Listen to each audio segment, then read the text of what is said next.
Right now, as these alerts are being issued, they are not being activated or initiated by a person. This is my top priority. I am working all hands on deck with the Federal Emergency Management Agency's Integrated Public Alert and Warning Team. We have every technical specialist working to resolve this issue and to find the root cause.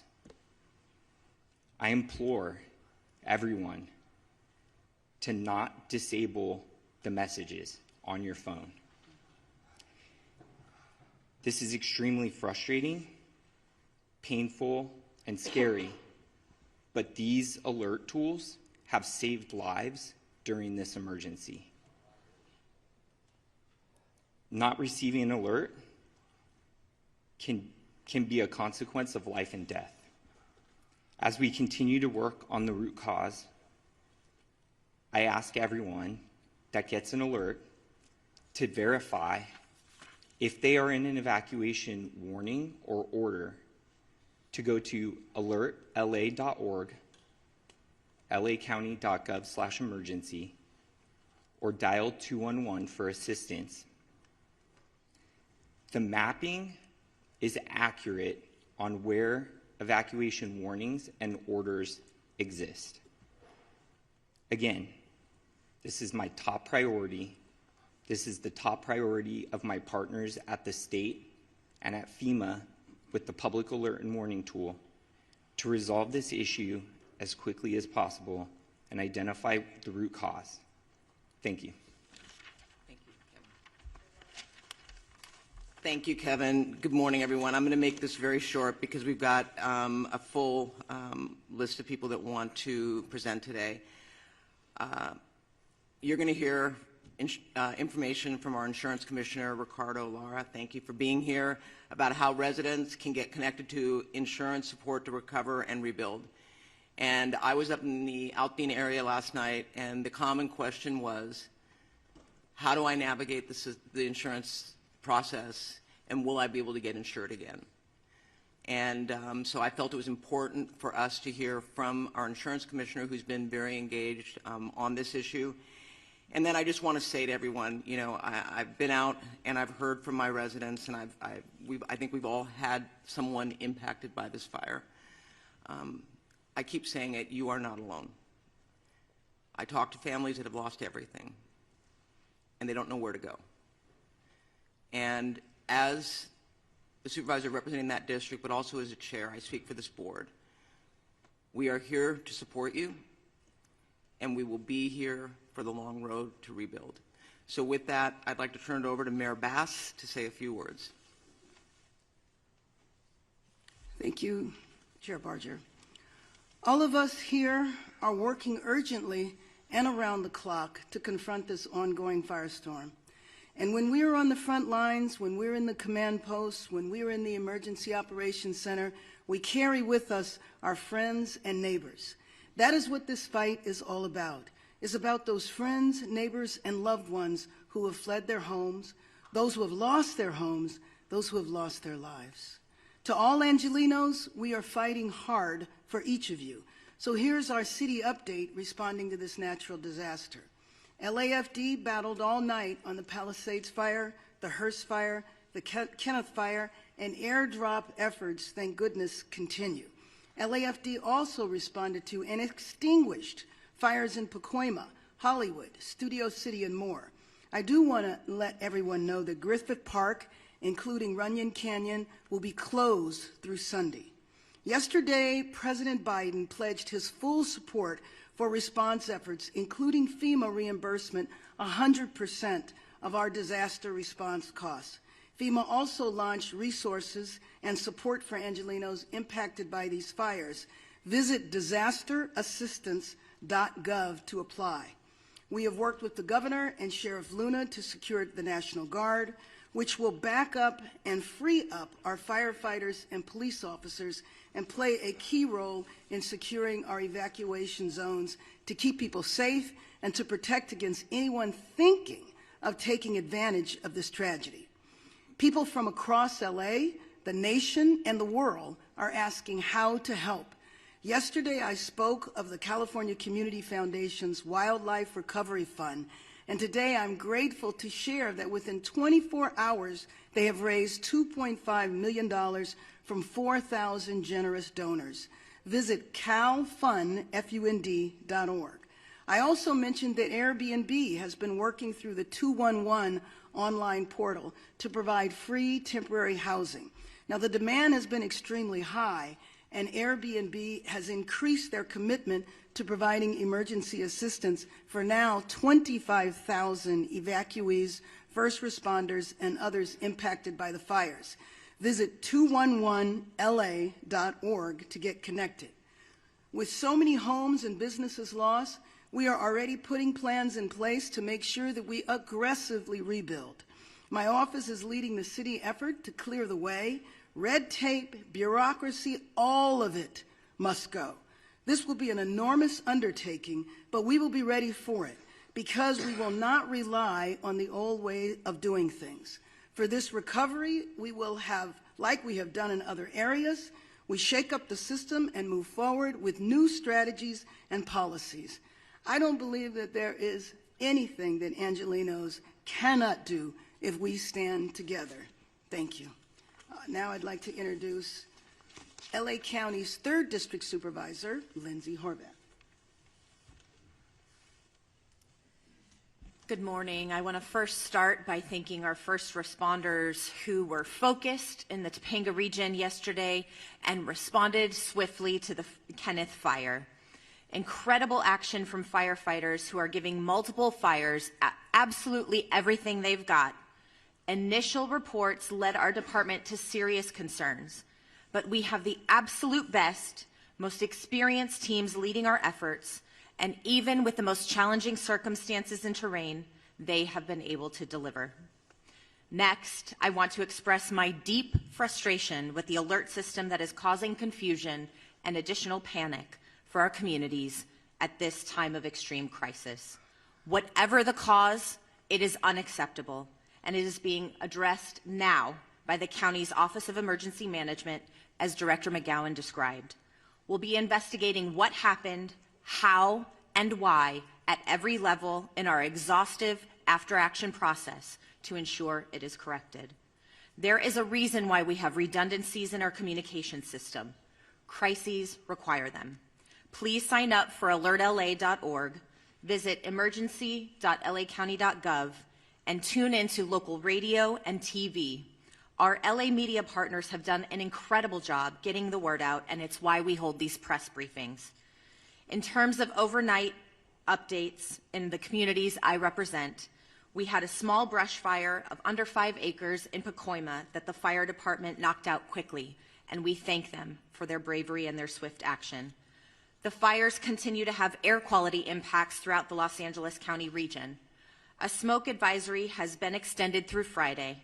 To limit exposure, please remain indoors as much as possible, avoid outdoor physical activity, and run your air conditioner or air purifier if you have one.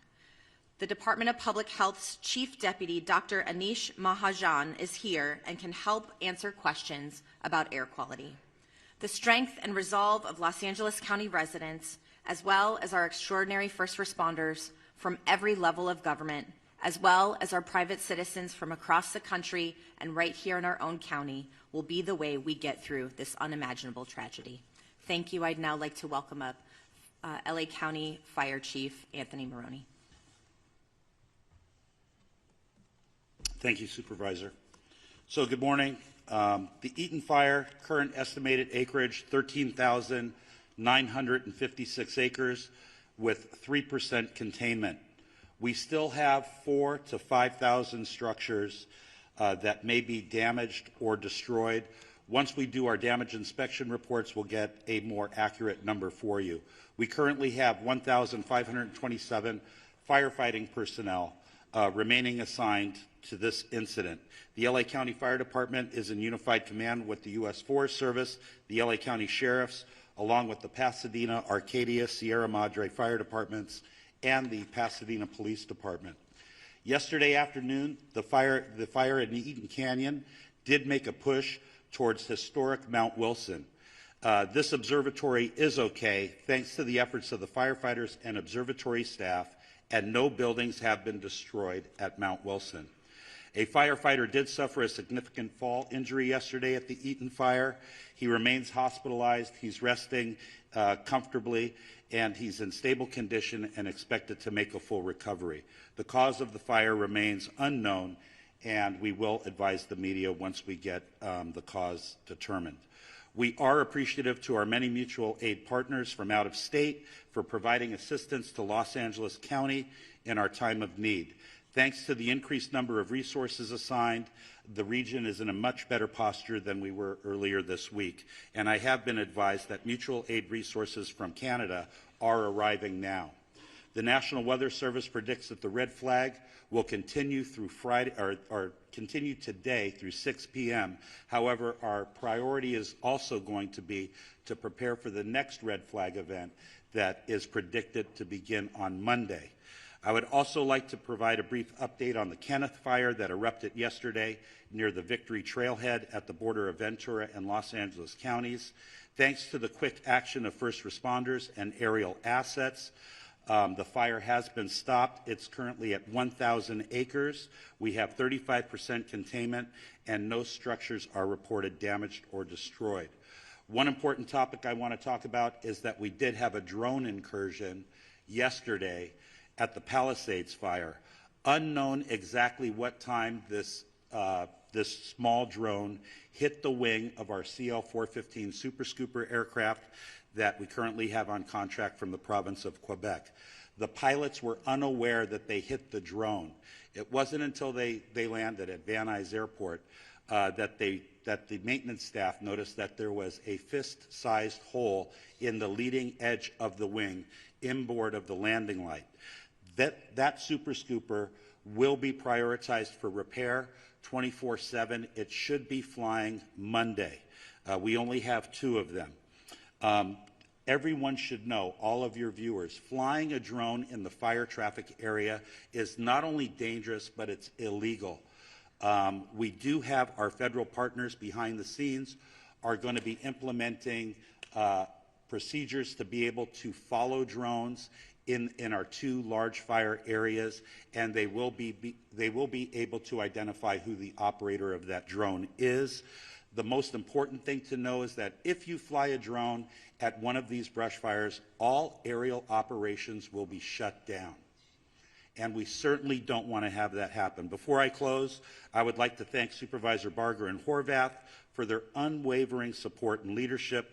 I would also like to acknowledge the tireless efforts of first responders who continue to place themselves in harm's way to protect our residents and property. Thank you. I would now like to bring up Fire Chief Kristen Crowley of the Los Angeles City Fire Department. Thank you, Chief Maroney. So I'll just be providing a brief update of the overnight operations of our fires. So Palisades fires. This fire was currently tracked at 20,438 acres with 3,073 personnel assigned. Crews worked very, very hard overnight, strengthening our containment lines and addressing multiple spot fires in and around the Topanga Canyon area. Resources responded to the area included our air assets to aid in the containment efforts. Due to the favorable overnight weather conditions and the diligent, and I'll focus on the diligent work and effort and commitment of our first responders, we can report that the Palisades fire is now 8% contained. Wind gusts are expected to increase in daylight hours that will test our containment lines. Our firefighters will continue to respond to any flare-ups and increase our containment lines. Evacuation orders remain in place. The Hearst fire, due to more accurate mapping and acreage, has been updated to 771 acres with 37% containment. All evacuation orders and warnings have been lifted. The Kenneth fire, forward progress has been stopped with 35% containment at 1,000 acres. All evacuation orders and warnings within Los Angeles City have been lifted. I personally want to make sure that we thank and show our deepest gratitude to all of our Los Angeles City firefighters and all of our partners. as we've been battling these fires for now, we're going into day 4. Thank you to LAPD for assisting us in keeping our communities safe. And lastly, thank you to all of the agencies who have come to aid during this time of help, and it absolutely does not go unnoticed. Thank you. Yeah, now, Sheriff Robert Luna. Thank you, Sheriff. Good morning to everybody. This morning we have well over 500 LA County deputies that are assisting continuous with evacuations, traffic control, security patrols, and other humanitarian efforts. They're out there. I hear people calling me. They see a lot of black and white police cars rolling with lights and siren. They're out there working. That's what they're doing. They've been actively patrolling evacuated areas and are increasing their presence to deter any burglary or looting activity that may occur. Just to summarize on evacuations for all the fires that we're dealing with, evacuations orders stand at approximately 153,000 residents that are under evacuation orders and approximately 57,830 structures at risk, and then evacuation warnings, approximately 166,800 residents under both warnings, or I'm sorry, those are just specifically for warnings. What I want to go to next, and we started talking about this last night, is a curfew. A curfew order has been established for the Palisades and Eaton fire areas in all mandatory evacuation zones. That will be in effect. It was in effect last night, and it's going to be in effect tonight at 6 p.m. So it ended at 6 a.m. this morning, will take effect again until 6 p.m. I'm emphasizing that to our media partners because part of this is communicating to the public. You cannot be in these affected areas. If you are subject to arrest. That is important. We're not doing this to inconvenience anybody. We're doing it to protect the structures, the houses that people have left because we ordered them to leave, and I want them to feel confident that we are doing everything we can to secure that. This curfew will be strictly enforced and is being taken to enhance public safety, protect property, and prevent any burglaries or looting in the area that the residents have evacuated. The only people that will be allowed in these areas are disaster workers, okay? I just want to make that clear because we have other people trying to get in there. And by the way, media partners who have legitimate media credentials, yes, you may enter those areas unless it's very, very unsafe and somebody tells you not to for that reason. Again, just specifically, anyone found in violation of this curfew will be subject to arrest for a misdemeanor offense under LA County Code Section 2.68320, and conviction may result in a fine up to $1,000 or jail time. And I'm telling you right now, I know people talk about no bail, and I've given direction that if somebody's caught doing this, they are not going to get cited and released. They're going to get booked. We are not screwing around with this. We don't want anyone taking advantage of our residents that have already been victimized. The National Guard deployment. As many of you are aware, we asked for the National Guard. I'm very thankful to Governor Newsom and the State Office of Emergency Services that fulfilled that request. As of last night, we've had National Guardsmen assisting us. They arrived last night and deployed to the Eaton Fire area, and were assisting with road closures and critical infrastructure protection.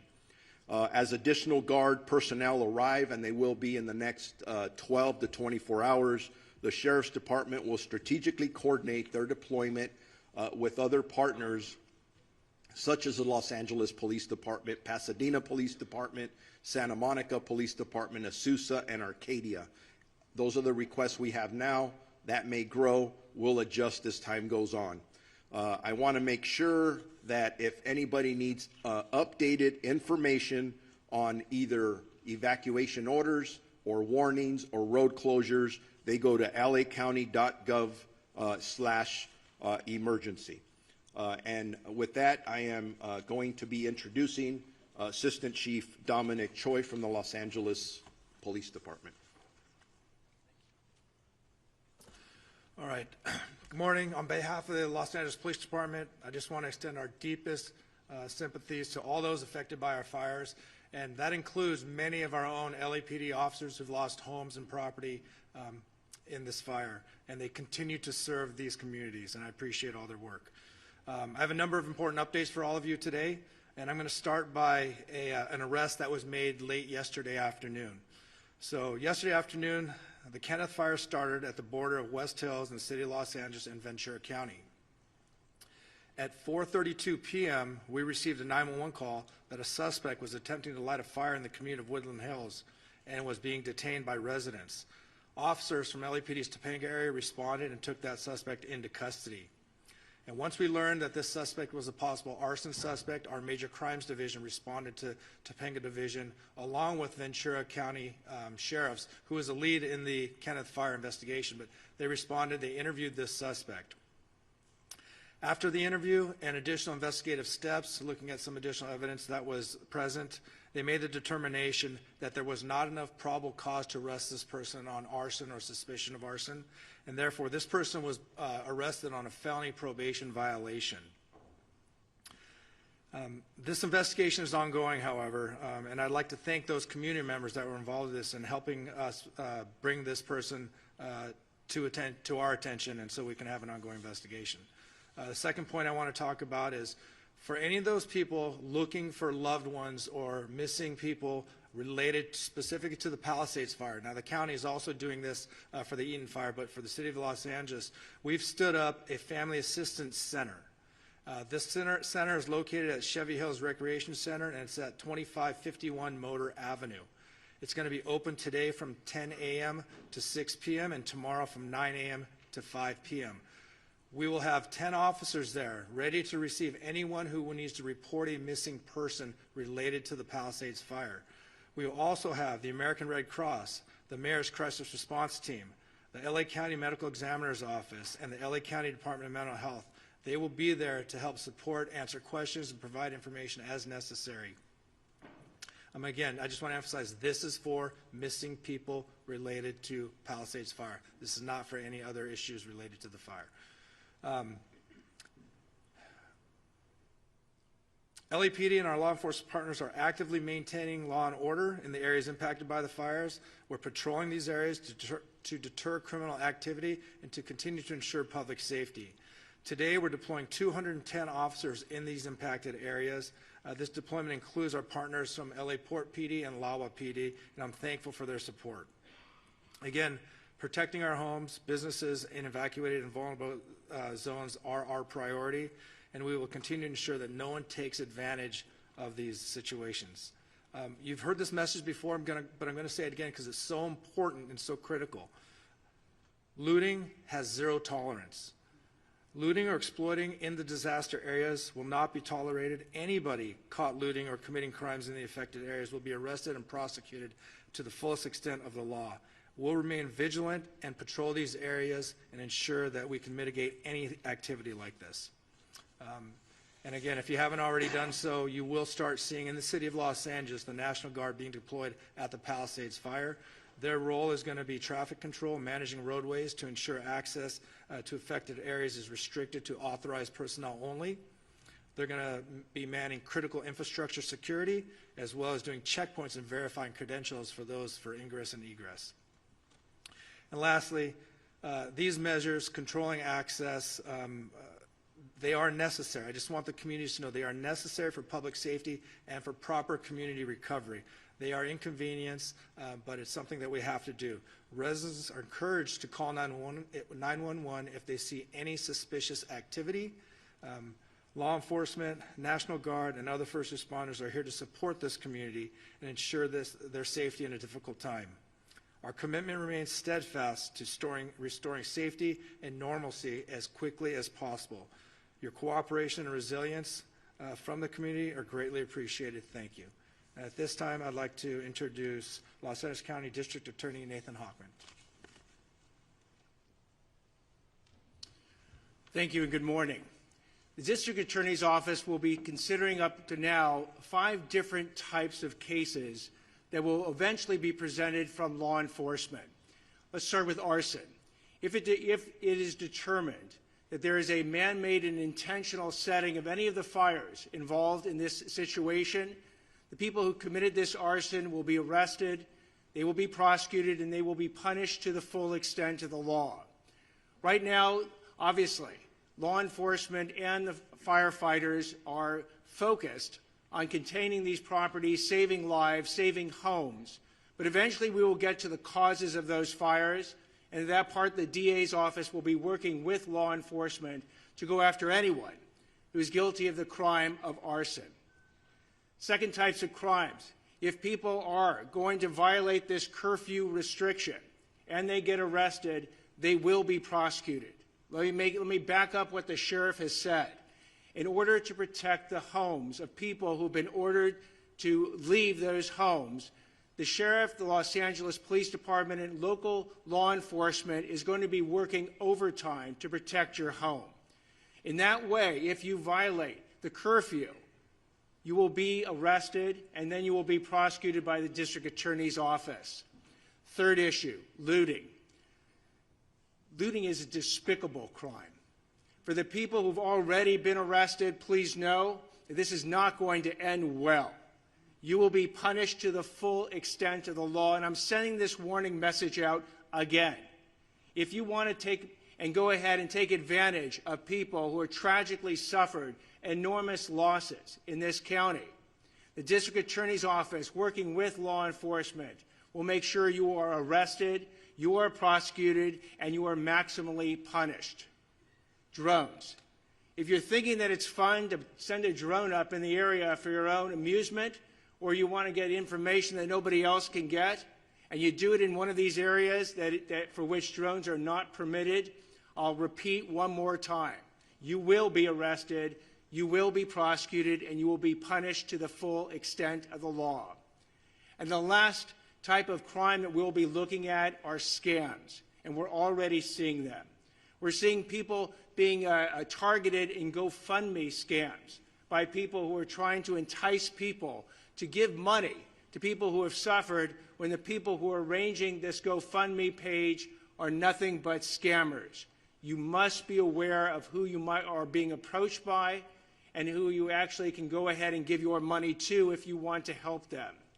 We're going to see that eventually with insurance scams. We'll see it with government benefit scams. And yes, they are going to target the people who have been tragically affected, and you cannot allow them to do it. I would suggest that if you want internet resources and who to give money to, go to recovery.lacounty.gov. It has a whole list of organizations that you can, if you want to, contribute to, and it does it in both English and Spanish. Also, you can go to the LAFD.gov's website as well. But my message to the public is beware. These scammers look at this as an opportunity. Do not let them take advantage of you. And one more message to the scammers: you will be arrested, you will be prosecuted, and you will be punished to the maximum extent possible.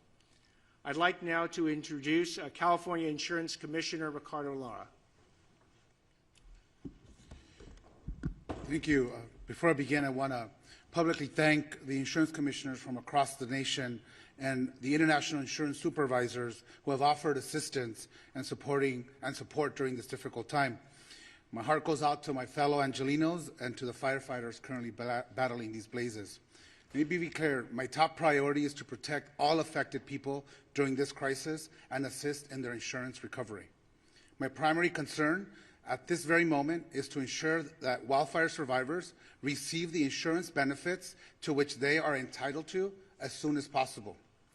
I understand that this may be new and the extent of the calamity here in Southern California, and compounded by the insurance and financial stresses that these wildfires have caused.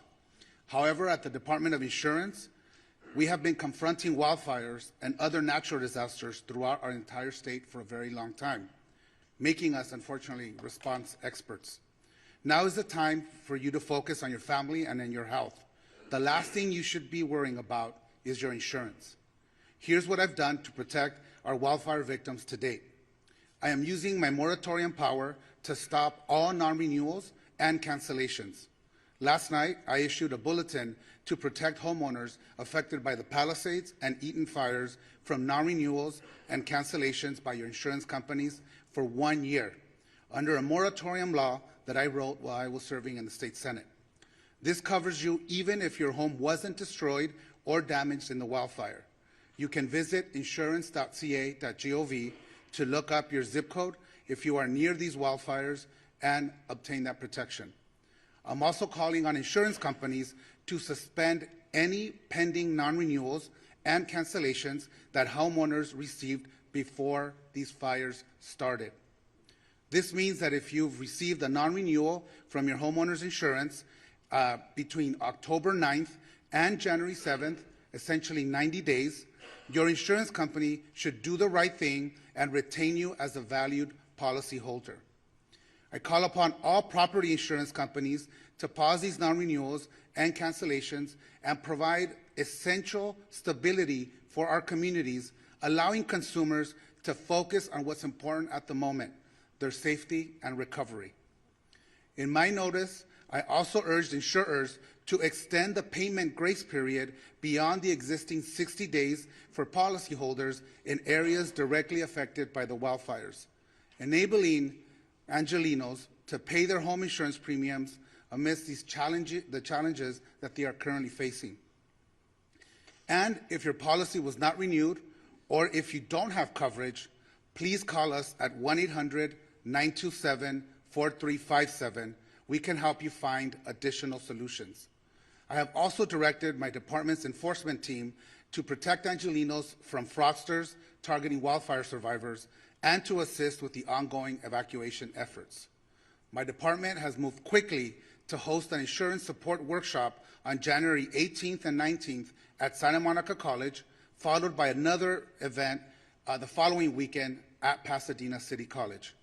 We will have experts from our staff and representatives from insurance companies available so homeowners can obtain answers and take the action they need in one convenient location. Again, call us at 1-800-927-4357 to schedule a one-on-one appointment with our experts. Related to health, I've issued an additional notice to all California health insurers directing them to submit emergency plans to my department. These plans must detail how they're going to ensure that consumers can continue to access essential medical care and obtain their medications in the wake of these disasters. I've been in constant communication with our county leaders, governor, the legislative leaders, and our congressional delegation to identify best ways to expedite our recovery, reduce wildfire risk, and build a more climate-resilient state and communities. Making homes and communities safer from wildfires needs to be a top priority for our state.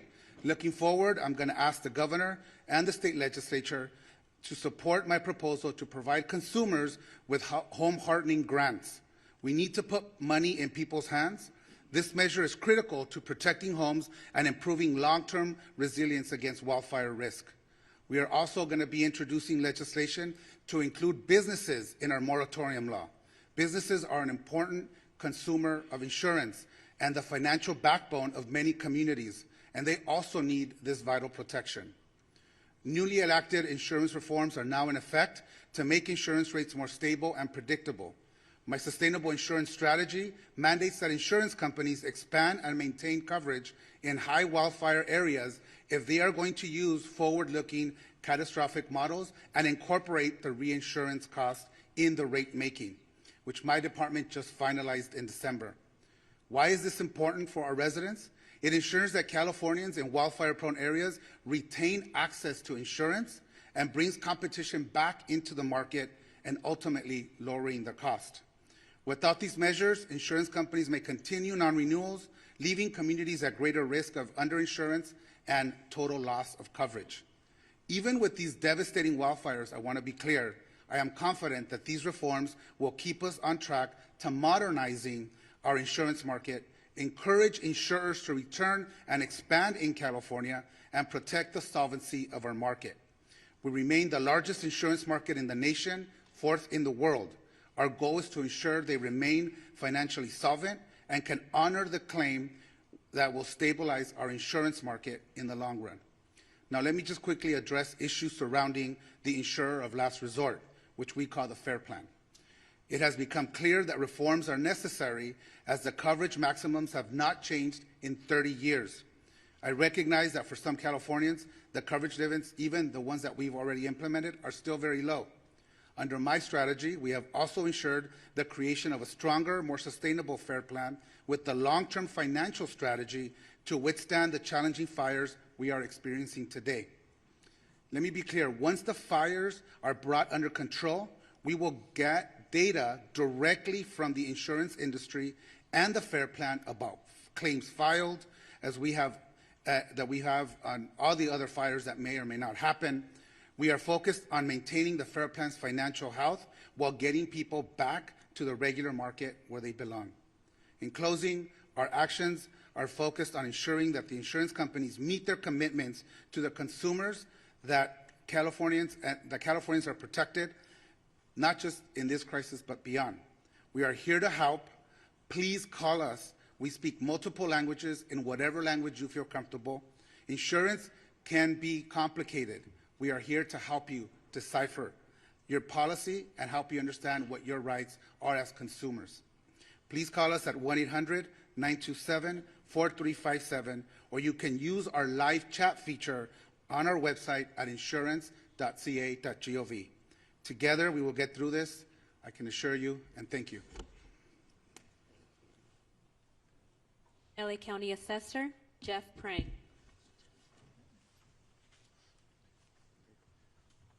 Good morning. Right now, government is very focused on bringing these fires under control, but in the coming days, the focus will return to recovery. Initial reports suggest that 10,000 properties have been damaged or destroyed, with hundreds more likely to be discovered in the coming days.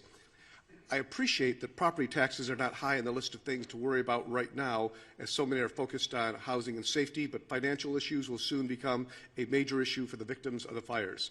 Under California law, if your property, your home or your business has been damaged or destroyed, you may qualify for property tax relief under the Misfortune and Calamity Program. This program allows my office to reduce your assessed value of your property, which is what your taxes are based upon, to reflect the damage. Here are the key details. To qualify, the damage needs to exceed $10,000, and you must file a claim within 12 months. Once filed, we will investigate and verify the claim, determine the cost to cure, and then reduce the assessed value effective the date of the damage occurred. The reduction remains in place until the property is repaired, rebuilt, or undergoes a change in ownership. It does seem clear that we may need legislative help to ensure maximum benefits to victims, and I'm glad some legislators are here today. We look forward to talking to them about making some of those fixes. The filing of this claim also facilitates coordination with the Treasurer Tax Collector's Office, allowing taxpayers who pay property taxes directly, that is not through an impound account with their mortgage lender, to defer their current year property taxes without incurring penalties or interest. We are working closely with our county partners to identify impacted properties and will assist homeowners and businesses through every step of this process. For all claims, we aim to do that, process them as quickly as possible. Once the tax roll is updated, the auditor controller will recalculate the taxes. If you're due a refund, it will be issued, or if taxes remain owed, an adjusted bill with new due dates will be sent. My staff, who's here, has handouts with a lot of the information these programs detailed. I did want to also emphasize that you should not pay anybody to access these services. My office provides them all for free, and we can be reached at assessor.lacounty.gov or at 213-974-3211. Thank you. Thank you. U.S. Fire Administrator Dr. Lori Moore Merrill. Good morning. Thank you. FEMA and the U.S. Fire Administration remains on the ground to support the response and recovery efforts here for these fires. And I just want to have a reminder, as the mayor said, President Biden, through a major disaster declaration, has committed to cover cost associated with these fires at 100% for 180 days. For those who are affected and individual assistance, You can go to disasterassistance.gov, or if you prefer, to call someone, speak to someone directly. It is 1-800-621-3362. Our hearts remain with those who are affected, and certainly with the firefighters who continue the fight on the front lines. Helen, I'll turn it back to you. Closing remarks by Chair Barker. Thank you. In closing, I just have to say that this is called One Voice, and it's One Voice because while it's focused on unincorporated Altadena and I know Palisades and Pasadena, we're working with our state and our federal partners to ensure that we are providing all the resources necessary. So I want to acknowledge people that are here today. Supervisor Holly Mitchell, our colleague who's here to support us. Pasadena Mayor Victor Gordo. Santa Monica Mayor Lana Negrete. Assemblymember Jess Gabriel. And Assemblymember Jessica Caloza, who are here. Did I miss anybody? I think that's... So again, I want to thank you all. And with that, we're going to take maybe one question because I know we've got to run out to Altadena, but go ahead. Okay, why don't we go? Can we just, Supervisor, I'm so sorry. We'll just get a couple over here. 2 or 3. We'll do, by the way, we will do one-on-one interviews afterwards, okay? I will help you get the information you need. Go ahead. Thank you. My question is for Mayor Bass. Jonathan Migliotti with CBS News. Yesterday, you asked for the public's patience as you assess the response. As you well know, then millions of people receive false alarms. It's been acknowledged here in this room that many may now be deactivating their alerts on their phones. I have heard from many people who are ignoring them altogether. We have red flag warnings still in effect. They will resume again next week. There is no rain in the forecast. What are you doing at this point to earn back people's trust and to make sure these mistakes don't happen again? Well, first of all, I think that was addressed at the beginning of the press conference by Kevin McGowan. I would like that from you. I don't, you're the top official here. So let me just be clear. I am going to spend every moment that I can making sure that I am in as many areas as possible, meeting and talking to residents to see what is needed in the recovery. But I also mentioned that we're moving into recovery mode at the same time, meaning that we want to see the city rebuilt. We want to see Los Angeles come together. Let me finish. We want to see Los Angeles come together. You are deflecting from the question. You have millions of people here who get these alerts. They are ignoring them. You still have red flag warnings in effect. There is a real threat here. What is your message to your constituents who are losing faith? You started this entire... I want the residents of Los Angeles region to have faith in what we are doing 24 hours a day. I can say on behalf of our first responders from the fire department, the police department, we are doing everything we can to bring the situation under control, and success has been reported. We know that we're going to have a possible increase in the force of the winds at the beginning of next week, and getting Los Angeles prepared, doing everything we can to save lives. That is our #1 job, to protect people's homes, to protect people's businesses, and to prepare to rebuild Los Angeles in a much better way. We're going to stand united, we're going to stand together, and we are not going to allow politics to interfere, and we're not going to allow people to divide us for political gain. Thank you. Thank you, Mayor Bass. One over here.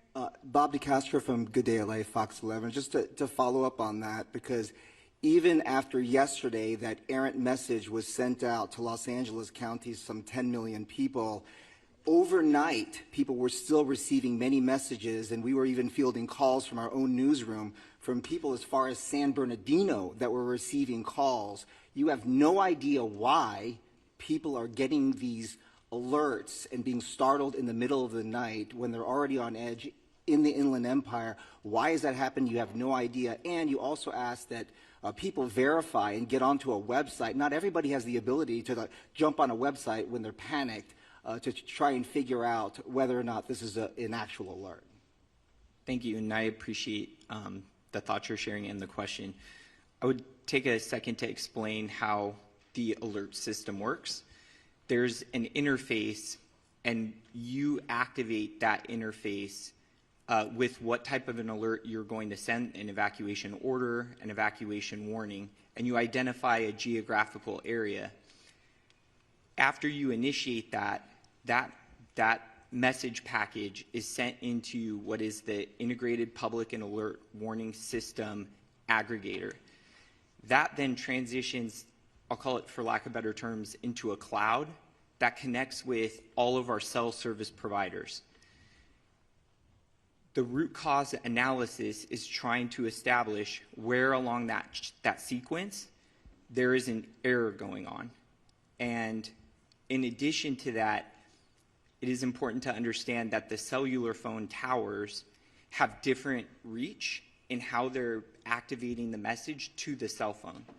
And so it's a common phenomenon that there's a term called bleed over, where a cell phone that may be in a different jurisdiction or a different area is receiving that message from a cellular tower that may be geographically in a different space.